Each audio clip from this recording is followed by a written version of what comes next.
अब जो हम क्वेश्चन करेंगे वो यूनिट वेक्टर फाइंड आउट करने के लिए, पोजीशन वेक्टर फाइंड आउट करने के लिए और some vector parallel to existing vector, इस टाइप का एक नॉर्मल सा क्वेश्चन करके मैं बताती हूँ। This is something kind of a warm up question. जो भी हम पढ़ चुके हैं उसको थोड़ा बहुत यहाँ पर मैं इम्प्लीमेंट करके दिखाती हूँ और फिर आगे हम कैरी ओवर करेंगे सारे टफ क्वेश्चंस की तरफ, जिसमें हमारा यूनिट वेक्टर्स वाले डॉट प्रोडक्ट का कॉन्सेप्ट यूटिलाइज होगा, क्रॉस प्रोडक्ट का कुछ हद तक यूटिलाइज होगा। ये हो इस क्वेश्चन में जो आपको स्क्रीन पे दिख रहा है, इसमें P और Q की लोकेशन हमें दी हुई है और हमें पोजीशन वेक्टर P का फाइंड करना है। उसके साथ साथ हमें डिस्टेंस वेक्टर फाइंड करना है P to Q, distance between P to Q भी फाइंड आउट करना है और एक पैरेलल वेक्टर PQ के फाइंड आउट करना है जिसका मैग्नीट्यूड 10 होगा। इसके साथ साथ हमें यूनिट वेक्टर भी फाइंड आउट करना है जो PQ डायरेक्शन में एक्ट होगा। तो सबसे पहले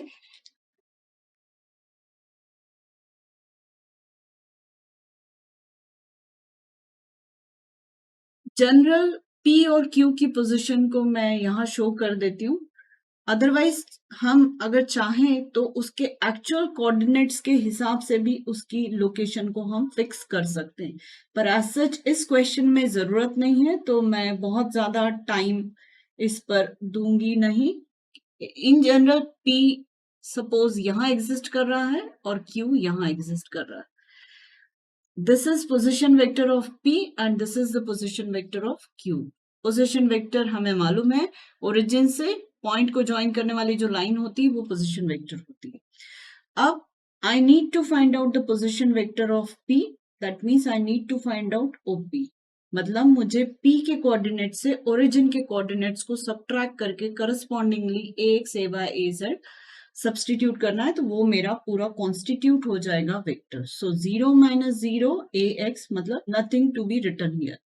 2 minus 0, so 2AY, then 4 minus 0, so 4AZ. This is the position vector of P.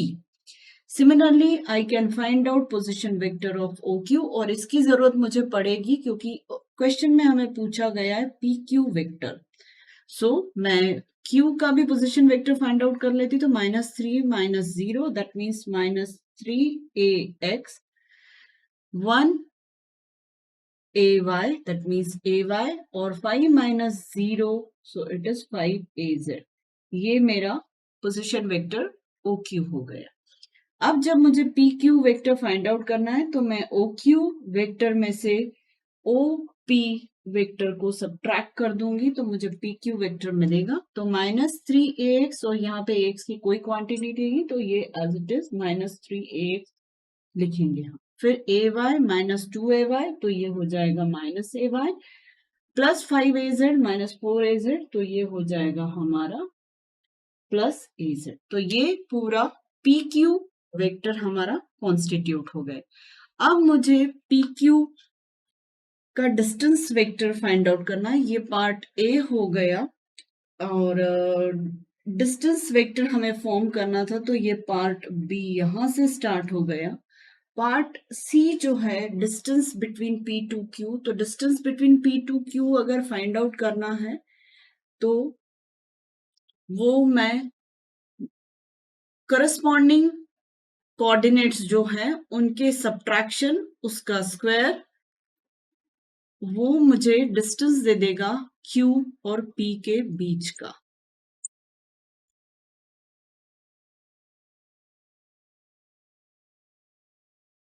ये डिस्टेंस वेक्टर बनेगा, तो this is 9 + 1 + 1, so it is something 11 √11। इसे भी मैं सॉल्व करती हूँ तो वही चीज मुझे यहाँ से भी -3 का होल स्क्वायर, 1 का होल स्क्वायर, 1 का होल स्क्वायर, उसका अंडर रूट, तो वही सेम चीज मिलेगी। तो ये तरीका ले या इसके कोएफिशिएंट्स के स्क्वायर्स का एडिशन करे तब भी हमें सेम वही मिलेगा। मैं फिर से सेकेंड ऑल्टरनेट वे से PQ वेक्टर से आपको डिस्टेंस वेक्टर निकाल के बताती हूँ। तो -3 whole square plus -1 whole square plus 1 whole square, so it gives me again √11, the same, तो या तो इस तरीके से करो या इस तरीके से करो।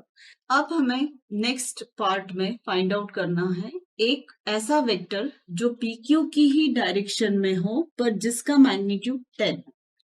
अब ये हम कैसे फाइंड आउट कर सकते हैं? तो सबसे पहले हमें PQ की डायरेक्शन में यूनिट वेक्टर फाइंड आउट करना पड़ेगा। सपोज वो unit vector A unit vector है, तो जो मैं पढ़ा चुकी हूँ यूनिट वेक्टर की डेफिनेशन, उसके हिसाब से पूरा vector divided by mode of vector लेते हैं तो ये यूनिट वेक्टर कॉन्स्टिट्यूट हो जाता है। किस डायरेक्शन में? स्पेसिफिक डायरेक्शन में, PQ की ही डायरेक्शन में P2Q ही मुझे एक यूनिट वेक्टर मिलेगा जो कि इस तरीके से मैं फाइंड आउट कर सकती हूँ। और अगर मैं इसको 10 से मल्टीप्लाई कर देती हूँ तो ये मेरा रिक्वायर्ड आंसर होगा जो क्वेश्चन में पूछा गया है। तो सबसे पहले हम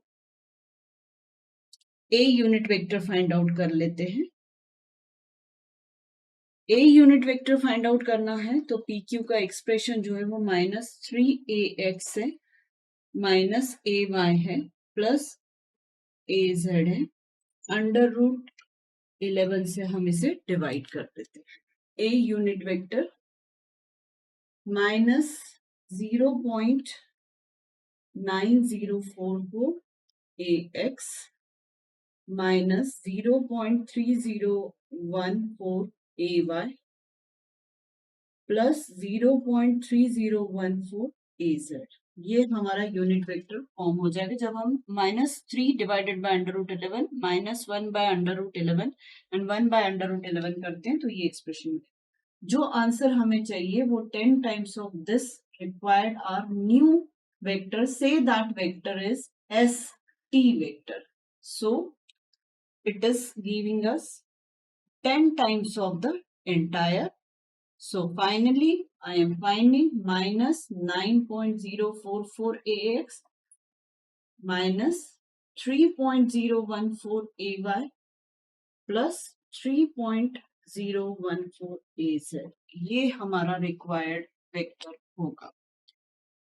अब नेक्स्ट चीज जो हम फाइंड आउट करना चाहते हैं वो यूनिट वेक्टर P2Q, तो वो ऑलरेडी हमारा यहाँ पर फाइंड आउट हो चुका है, तो यही आंसर हमारे E पार्ट का भी हो गया। So this is all about the solution of the question.